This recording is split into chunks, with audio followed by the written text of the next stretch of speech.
Hello everyone, मेरे क्लो academy में आप सभी का स्वागत है। जैसा कि आप सभी को पता है कि हम राजस्थान एपीओ का एक कोर्स ऑलरेडी कर चुके हैं, जिसमें हम बहुत ही डिटेल में गए थे। आज हम जो स्टार्ट कर रहे हैं आप लोगों के लिए क्रैश कोर्स, ठीक है। इसमें आप लोग जो काफ़ी बच्चे ज्वाइन कर चुके हैं और जो भविष्य में ज्वाइन करेंगे इस बैच को, ठीक है। तो एपीओ मेंस स्पेशल आप लोगों के लिए जो आज क्रैश कोर्स स्टार्ट किया जा रहा है, तो उसमें सबसे पहले मैं आप लोगों के लिए सीआरपीसी ले रहा हूँ, ठीक है। सीआरपीसी में अब आपके जो वेरी शॉर्ट, आपको पता है कि 3 टाइप के क्वेश्चन आपसे पूछे जाएंगे। वेरी शॉर्ट क्वेश्चन पूछे जाएंगे, शॉर्ट क्वेश्चन पूछे जाएंगे और लॉन्ग क्वेश्चन पूछे जाएंगे। वेरी शॉर्ट क्वेश्चन में आपसे ये पूछा जाएगा कि जो 15 से लेकर 20 शब्दों के अंतर्गत आपको लिखना होगा, या 20 शब्दों से आपको 30 शब्दों के अंतर्गत लिखना होगा। ये 2 क्राइटेरिया अपन लेकर चल रहे हैं कि इन 2 क्राइटेरिया के अंतर्गत आपसे क्वेश्चन पूछा जाएगा, ठीक है। अब हम जो वेरी शॉर्ट क्वेश्चन अभी अभी जो डील करेंगे, इतना घूम के आए और यहाँ पे मिला। चलिए चलिए,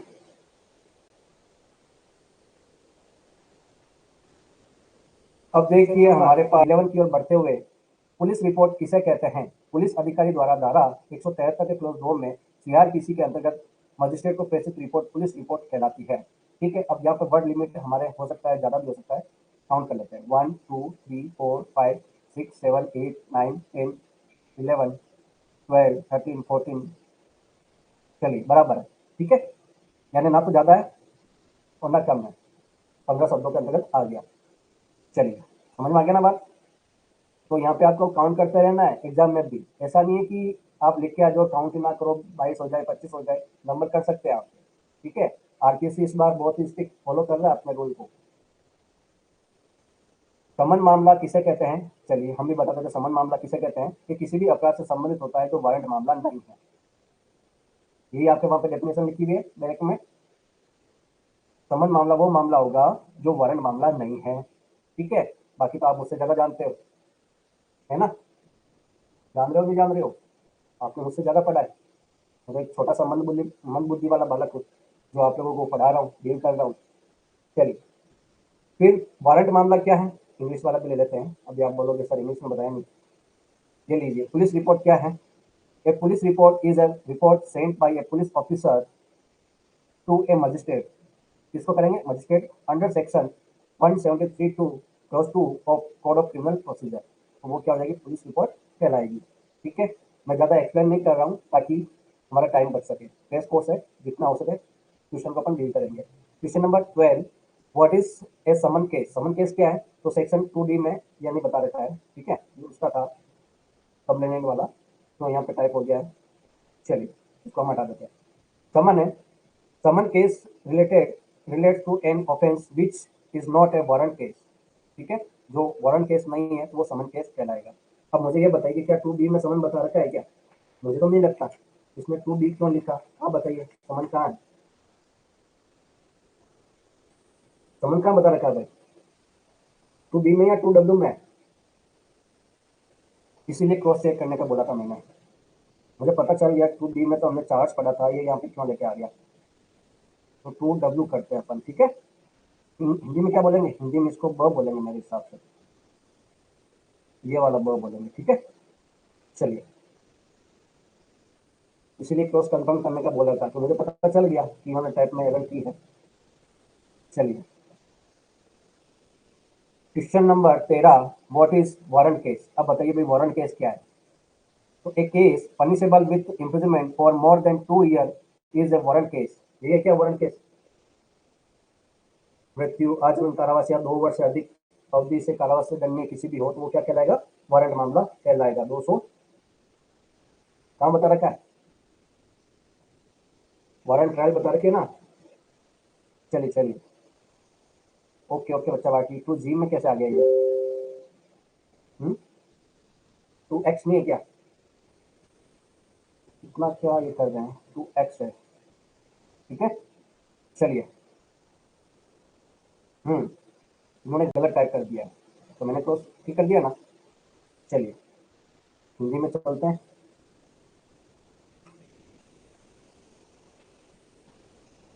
हिंदी में सही लिखा हुआ है ना। क्वेश्चन नंबर 13, वारंट मामला क्या है? 2 वर्ष से अधिक कारावास से दंडनीय मामला वारंट मामला कहलाता है। क्या ये सही है? क्या ये सही है क्या डेफिनेशन? आप बताइए, सही है क्या? जो यहाँ पे क्या होगा, आपकी जो डेफिनेशन है ना, मैं यहाँ पे एक्स्ट्रा लिख रहा हूँ, जो मृत्यु या डेथ, आजीवन, पता चल गया ना आपको, कारावास,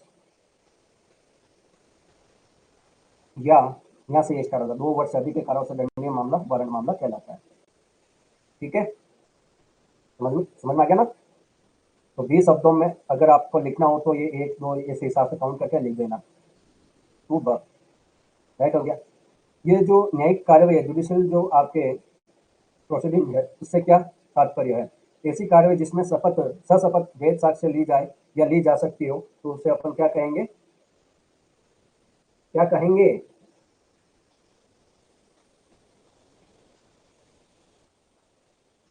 अरे बोलो भाई, आंख हो गए?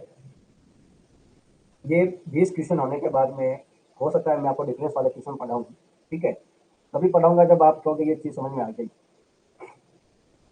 वारंट मामला वाला क्वेश्चन समझ में आ गया, क्या लिखना क्या नहीं लिखना? चलिए, क्वेश्चन नंबर 14, ऐसी कार्रवाई जिसमें सशपथ वेद साक्ष्य ली जा सकती हो या ली जाती हो, उसे अपन न्यायिक कार्रवाई कहते हैं। समझ में आ गई ना बात? इंग्लिश में देखते हैं। Judicial proceeding, A proceeding in which valid evidence can be taken और इज अ टेकन और, वो क्या कहलाएगी? न्यायिक प्रोसीडिंग कहलाएगी। कहाँ डिफाइन कर रखा है? 2I में डिफाइन कर रखा है क्या? 2I में ये डिफाइन कर रखा है। चलिए चलिए चलिए, ओके बच्चा पार्टी।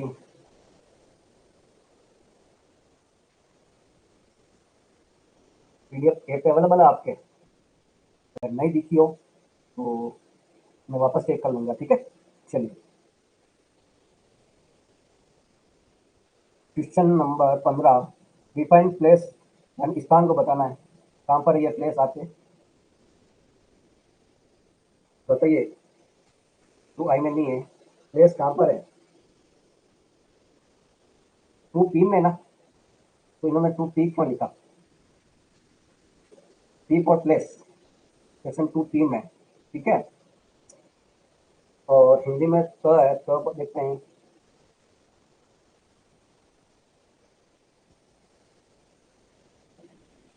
तो सही लिखा हुआ है हिंदी में, इंग्लिश में गड़बड़ चल रहा है इनका। चलिए बोलेंगे। स्थान किसे कहते हैं, परिभाषा डिफाइन करिए। ठीक है, स्थान के अंतर्गत ग्रह, भवन, तंबू, यान, जलयान भी होते हैं, तो वो क्या कहलाएगा? स्थान कहलाएगा। समझ आ गई ना बात? अपराध किसे कहते हैं? ऑफेंस क्या होगा? अपराध ऐसे कार्य या लोग से जो तत्समय विधि द्वारा उसको दंडनीय बनाया गया है, उसको अपराध कहेंगे। यही बात है। अपराध यही होता है ना, अपराध मीन्स एन, दस ढक्कन हिंदी में बता रखा है। ठीक है, और इसे 2N के अंतर्गत है इंग्लिश में। चलिए, हाँ इंग्लिश में क्रॉस चेक कर लेते हैं। आप सही पकड़े। देखिए, व्हाट इज ऑफेंस, डिफाइन करना है। क्राइम इज एन एक्ट और omission which is punishable by the law for the time being in force, वो क्या कहलाएगा? ऑफेंस कहलाएगा। 2N के अंतर्गत ये डिफाइन कर रखा है। 2N। ठीक है, चलिए, और समझ में आ जाएगा ना आपको? चलिए, question number 17, what is mean by metropolitan area. ये क्वेश्चन आप लोगों के आरपीएससी में पूछे जाने वाले जो क्वेश्चन थे ना, वही लेकर आया हूँ कि जो आपके एक आपके प्रोटेक्शन ऑफिसर का एग्जाम होता है, तो वहाँ पर भी क्वेश्चन पूछे गए थे। ठीक है, तो उनमें से भी मैं कुछ क्वेश्चन लेकर आया हूँ, और कुछ क्वेश्चन आपके जुडिशियल जो एग्जाम होते हैं उनके अंदर भी आपके आरपीसी का जो पार्ट रहता है, तो वो भी क्वेश्चन मैं यहाँ पे डिस्कस करूंगा। ठीक है, ऐसा नहीं है कि केवल एपीओ के रिलेटेड जो आपके शॉर्ट क्वेश्चन है वो डिस्कस करेंगे, तो हम मिला जुला डिस्कस करेंगे ताकि जो भी क्वेश्चन बन सके आपके एपीओ मेंस एग्जाम में काम आ सके। ठीक है, हम्म, सारे क्वेश्चन डिस्कस कर लेंगे, प्रैक्टिकल भी करेंगे। ऐसा थोड़ी प्रैक्टिकल नहीं करूंगा, प्रैक्टिकल वाले भी करेंगे। पहले ये तो कंप्लीट करें। हमने इसको 3 तरह से डिफाइन कर रखा है, वेरी शॉर्ट, शॉर्ट और लॉन्ग। वेरी शॉर्ट और लॉन्ग, शॉर्ट क्वेश्चन के साथ में अलग अलग जो प्रैक्टिकल क्वेश्चन है या डिफेंस वाले क्वेश्चन है वो भी अपन साथ में देखते हुए चलेंगे, ठीक है। और प्रैक्टिकल वाले जो क्वेश्चन है वो अलग से अपन देख लेंगे, ठीक है। चलिए, क्वेश्चन नंबर यहाँ पे क्या आ जाएगा, 2T नहीं है, मेट्रोपॉलिटन एरिया कहाँ पे बता रखा है, बताइए भाई। महानगर 2 में इन्होंने, इंग्लिश वालों को बोलना पड़ेगा भाई अगर आप सही से लिखो। चलिए, महानगर क्षेत्र से क्या अभिप्राय है, अंतर्गत धारा 8 के अंतर्गत 10 लाख से अधिक जनसंख्या घोषित क्षेत्र महानगर परिषद। 10 लाख क्या ज्यादा है, बताइए क्या है।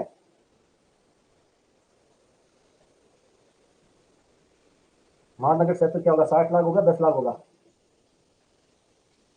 तो वही है धारा 8 के अनुसार। तो हम धारा 8 अगर आप लोगों के बीच में हो तो देखना।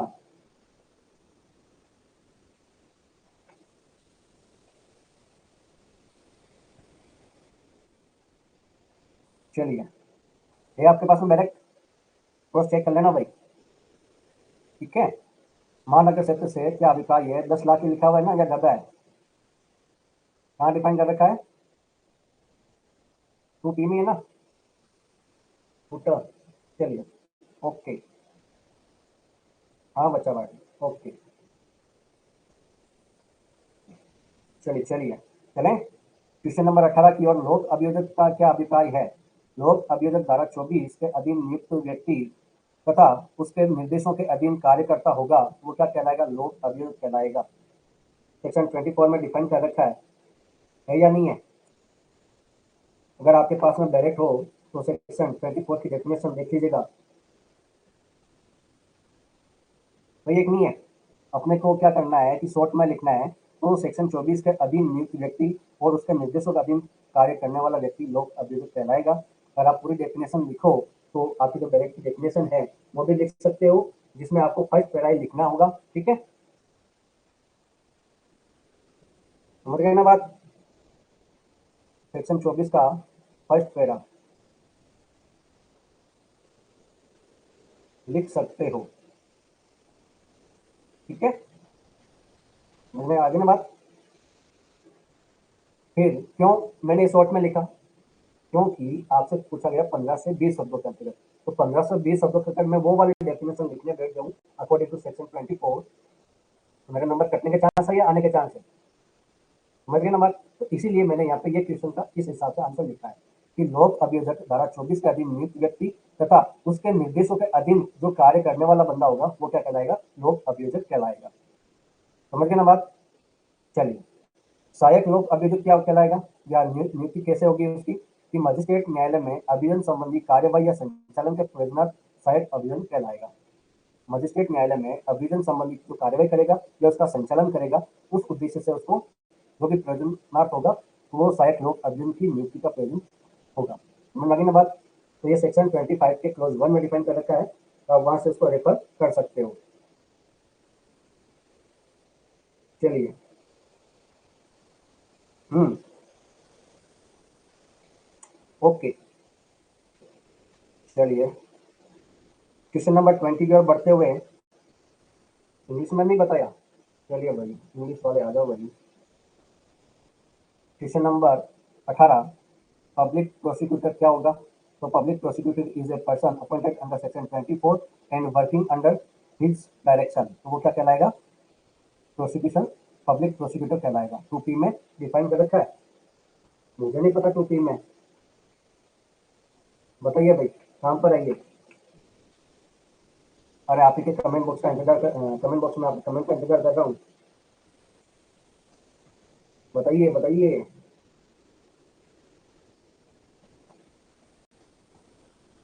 नहीं पता यार, ऐसा क्या कर रहे हो। हम्म, अरे इसका है ही नहीं सेक्शन 24। हाँ खो गए। चलिए, what is the purpose of appointment of assistant public prosecutor, क्या पर्पज है इसका असिस्टेंट पब्लिक प्रोसिक्यूटर का अपॉइंट करने का, ठीक है। तो आप इसका पर्पज बताओगे, for the purpose of prosecution proceeding and conduct in the magistrate court, समझ में ना बात, कहाँ डिफाइन कर रखा है, सेक्शन 25 क्लोज 1 में। चलिए, question number 20, can the concern थानाधिकारी और police officer be appointed as assistant public prosecutor in absence of assistant public prosecutor. अच्छा, अगर वो असिस्टेंट पब्लिक जो प्रोसिक्यूटर है आपका वो उपस्थित नहीं है या उसकी उपस्थिति एब्सेंस हो रहा है, उपस्थित नहीं है, तो वहां पर क्या थानाधिकारी या पुलिस ऑफिसर को अपॉइंट कर सकते हैं? ये क्वेश्चन आपका है। तो ए पुलिस ऑफिसर और थानाधिकारी can not be appointed as a assistant public prosecutor. Section 25 के क्लोज 2 में ये डिफाइन कर रखा है। ठीक है, हिंदी में देखते हैं क्या है। क्या सहायक लोक अभियुक्त की अनुपस्थिति में संबंधित थाना अधिकारी को या पुलिस अधिकारी को सहायक लोक अभियुक्त नियुक्त किया जा सकता है? तो पुलिस अधिकारी या थाना अधिकारी बतौर सहायक लोक अभियुक्त नियुक्त नहीं किया जा सकता। ये 25 के क्लोज 2 में डिफाइन कर रखा है। तो क्रॉस चेक कर लीजिएगा कि सही है या नहीं है जो यहाँ पे आंसर लिखा गया है। तो मैंने तो मेरे हिसाब से क्रॉस चेक कर लिया, फिर से नहीं कर सकता, आप भी अपने हिसाब से कर लीजिएगा कि मैंने यहाँ पे जो आंसर लिखा है सही है कि नहीं है। ठीक है, चलिए विद प्रूफ दे रहा हूँ 25 क्लोज 2 में। चलिए क्वेश्चन नंबर 21, दंड प्रक्रिया संहिता में पुलिस थाना को किस प्रकार परिभाषित किया गया है? यानी आपको पुलिस स्टेशन के बारे में बताना है। राज्य सरकार द्वारा बतौर पुलिस थाना घोषित की गई कोई भी चौकी या स्थान जो विनिर्दिष्ट स्थानीय क्षेत्र के अंतर्गत आता हो, जिसे हम पुलिस थाना घोषित कर दिया किसने? राज्य सरकार ने। ठीक है, वो क्या कहलाएगा? पुलिस चौकी कहलाएगा, पुलिस स्टेशन कहलाएगा। समझ में आ गई बात या नहीं आई बच्चा पार्टी? बोलिए।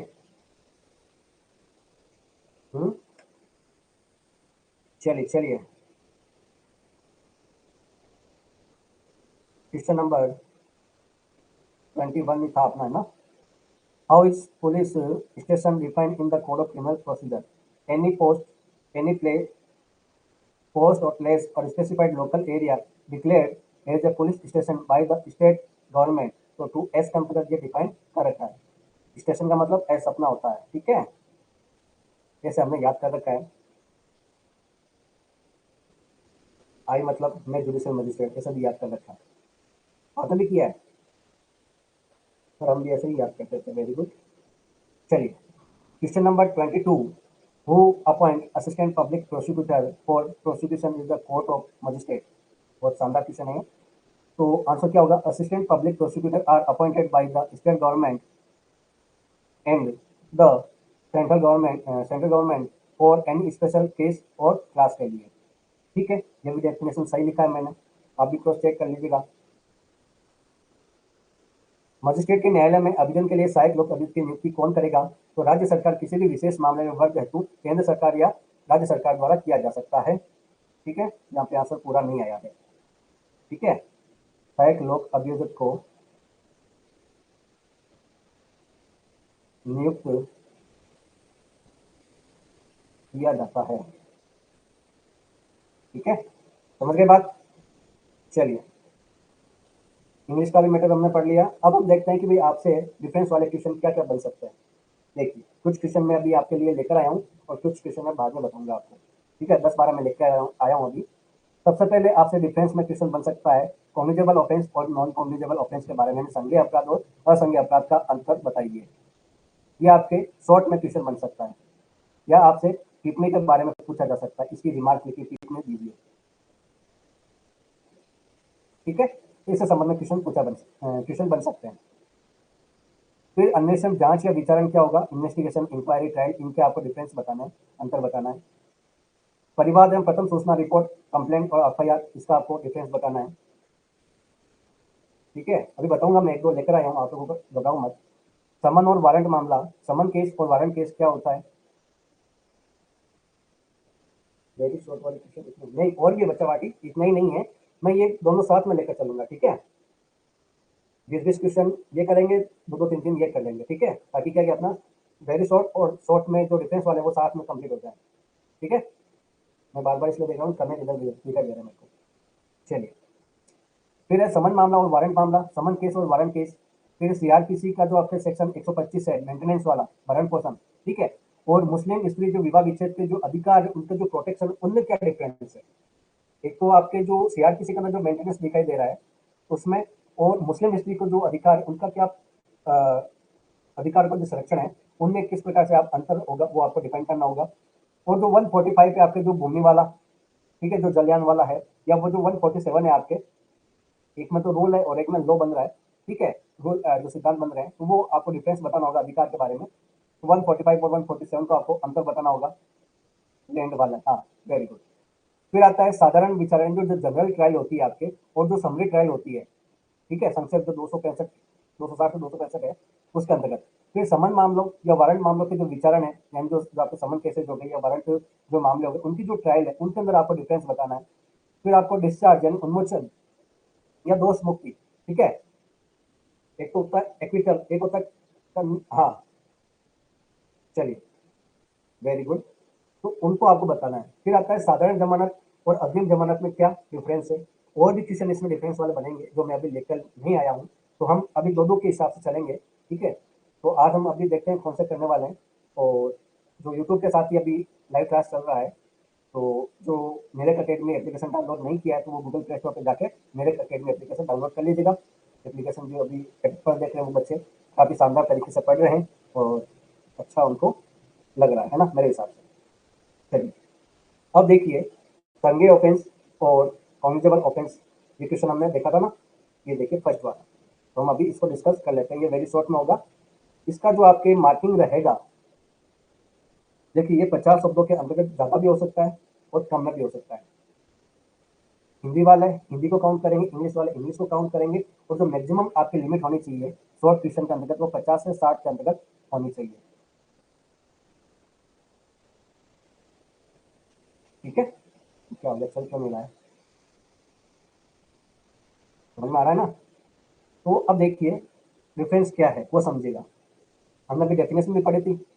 चलिए, संज्ञेय अपराध क्या है क्या नहीं है, पता आपको क्या नहीं पता, डिफरेंस कर लोगे आराम से। हम्म,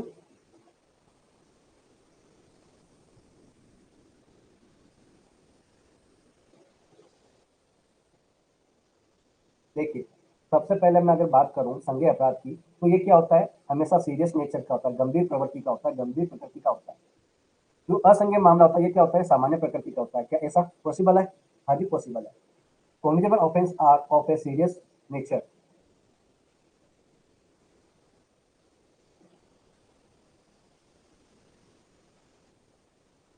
अब मुझे बताइए, अभी हमारे इस एरिया के अंदर जहाँ पर मैं अभी रह रहा हूँ, अभी जो इलेक्ट्रिसिटी जो डिपार्टमेंट है वो क्या कर रहा है कि अपने जो भी बकाया वगैरह है वो वसूल कर रहा है। अब सपोज करो कि कोई ऐसा बंदा है जो जो बाहर पोल लगा हुआ है और पोल में से उसको इलेक्ट्रिसिटी चोरी कर रहा है। तो चोरी कर रहा है तो वो क्या उसके कॉग्निजेबल ऑफेंस होगा या फिर आपके नॉन कॉग्निजेबल ऑफेंस बनेगा, बताइए। क्वेश्चन मेरा ये था, हाँ जी, क्वेश्चन ये था कि एक बिजली का डिपार्टमेंट है, विभाग, ठीक है, और जिस एरिया में वो बंदा रह रहा है उसमें पास उसके कोई पोल लगा हुआ है, ठीक है, इलेक्ट्रिसिटी डिपार्टमेंट का। और वहां से वो क्या कर रहा है कि यहाँ से चोरी कर रहा है, एसी वगैरह कूलर वगैरह चला रहा है। तो इसने जो अपराध कारित किया है, ठीक है, वो क्या कॉग्निजेबल होगा या नॉन कॉग्निजेबल होगा, बताइए।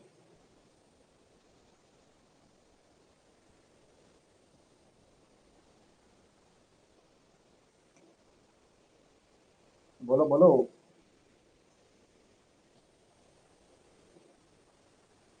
वेरी गुड, बहुत ही बढ़िया। देखिए केस आया था, मैं इसीलिए इसको, एक केस आया था, केस आया था, क्या था, मुश्ताक, मुश्ताक वर्सेस यूपी। कब का था? 2007 का था मेरे हिसाब से, ठीक है, आप ईयर वापस क्रॉस चेक कर लेना, 2007 ही था। मुश्ताक वर्सेस यूपी में ये कहा गया कि अगर ऐसा कोई बंदा है, ऐसा कोई व्यक्ति है जो बिजली, जो इलेक्ट्रिसिटी जो पोल है वहां से अगर कोई बिजली की चोरी कर रहा है, तो उसका जो कृत्य है तो वो आपका संज्ञेय अपराध में काउंट किया जाएगा या किया जाना चाहिए, ठीक है। ये बात इसमें आपके मुश्ताक वर्सेस यूपी वाले मामले में कही गई थी, संज्ञेय अपराध इसको काउंट किया जाना चाहिए। क्यों करना चाहिए कि ये जो अब कृत्य कर रहा है वो एक समाज विरोधी है, अगेंस्ट टू सोशल, आपके वेलफेयर, सोशल के अंतर्गत हो रहा है, समाज के अंतर्गत हो रहा है। क्यों? क्योंकि एक तो बंदा चोरी कर रहा है, दूसरा वाला वो बिल भर रहा है, तो ऐसा थोड़ी हो सकता है, इसलिए इसको संज्ञेय अपराध में काउंट किया जाएगा। किस मामले में कहा गया? मुश्ताक वर्सेस यूपी 2007 के मामले में। लिखना नहीं है, लेकिन एक बात बता रहा हूँ मैं, ठीक है। चलिए, असंज्ञेय अपराध सामान्य प्रकृति का होता है। चलिए, संज्ञेय अपराध में पुलिस अधिकारी किसी भी व्यक्ति को वारंट के बिना क्या कर सकता है? अरेस्ट कर सकता है ना। चलिए, असंज्ञेय अपराध में वारंट के बिना किसी भी व्यक्ति को गिरफ्तार नहीं किया जा सकता। समझ में आ गई बात? तो ऐसे आपको ये जो हमने अभी क्वेश्चन पढ़ के आए ना, उसी में से आपको ये आंसर लिखना है। समझ में आ गई ना बात? आगे चलिए, जो अच्छा दिमाग वाला होगा ना, जो क्वेश्चन आंसर याद करेगा और आराम से डिफरेंस वाला भी कर लेगा। देखिए, in cognizable offence a police officer can arrest a person without warrant. English में क्या कहते हैं इसमें? असंज्ञेय को non cognizable offence, no person can be arrested without a warrant. समझ में आ गई बात? फिर तीसरा पॉइंट हम क्या लिखेंगे इसमें कि संज्ञेय अपराध में मजिस्ट्रेट के आदेश के बिना भी अन्वेषण प्रारंभ किया जा सकता है। किस मामले में अन्वेषण प्रारंभ किया जा सकता है? कॉग्निजेबल ऑफेंस में मजिस्ट्रेट के आदेश के बिना भी हो सकता है, ठीक है। और असंज्ञेय अपराध में मजिस्ट्रेट के आदेश के बिना अन्वेषण नहीं किया जा सकता, ठीक है। तो आपके एक केस आया था स्टेट ऑफ बीबी रहमान का केस, ठीक है। तो वहां पर जो आपका सेक्शन 155 क्लॉज 2 है, वहां पे स्पष्ट रूप से कहता है कि अगर आपको अन्वेषण करना है तो मजिस्ट्रेट के ऑर्डर से करोगे, अदरवाइज नहीं करोगे। ये बात याद आ रही है 155 क्लॉज 2 की?